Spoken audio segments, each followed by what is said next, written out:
دین اسلام پر جو بندہ عمل کرتا ہے نا، قرآن نے اس کو خوشخبری دی ہے. کیا ہے؟ اللہ رب العالمین کا قرآن فرماتا ہے وَكُلًّا وَعَدَ اللَّهُ الْحُسْنَى.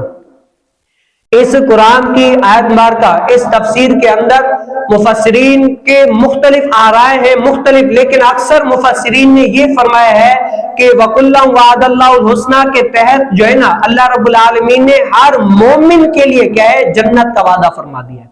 کیا ہے؟ ہر مومن کے لیے اللہ رب العالمین نے، مفسرین کا جم غفیر ہے، وہ یہ فرماتے ہیں کہ اس آیت کے تحت ہر وہ بندہ جو مومن ہے. مومن کون ہوتا ہے؟ جو دین اسلام پر عمل کرتا ہے، دین اسلام کی باتوں پر عمل کر کے اللہ اس کے رسول کو راضی کرتا ہے. تو اللہ کا قرآن کیا کہتا ہے؟ وَكُلًّا وَعَدَ اللَّهُ الْحُسْنَى. اللہ رب العالمین نے ان تمام مومنین کے ساتھ کیا ہے؟ بھلائی کا ارادہ فرما دیا ہے. جب اللہ رب العالمین نے مومنین کے ساتھ بھلائی کا ارادہ فرما دیا تو بتاؤ صحابہ کے ساتھ نہیں کیا ہوا؟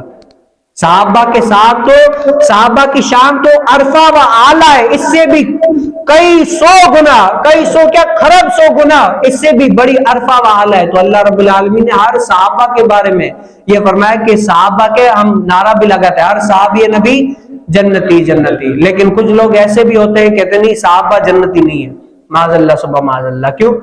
اور بھائی صحابہ اگر جنتی نہیں ہیں تو بتاؤ جنتی ہے کون؟ صحابہ اگر جنتی نہیں ہے تو اور جنتی ہے کون؟ یہاں قرآن تو فرما رہے ہیں ہر وہ بندہ جو مومن ہے وہ بھی جنتی ہے. لیکن لوگ، عقل ان کی ماری گئی، لوگ کہتے ہیں نہیں صحابہ جنتی نہیں ہے، اور ہم کہتے ہیں تمہاری عقل پہ تھو. بڑا اپنے آپ کا نام چمکایا، بڑا اہل سنت کا کھایا، بڑا اہل سنت کو لوٹا، اور آج اہل سنت کے عقائد و نظریات کو مٹانے کے لیے سر سے لے کر پاؤں، پاؤں سے لے کر سر تک، تڑ جوڑ تک کوششیں کر رہا ہے کہ یہ جو صحابہ ہے ان کو جنتی ہٹائے. بتاؤ صحابہ جنت میں نہیں جائیں گے تو کون جائے گا؟ صحابہ ہی جنت میں جائیں گے، اور صحابہ کے طفیل ہم بھی غلامان مصطفیٰ صلی اللہ علیہ وسلم جنت میں جائیں گے.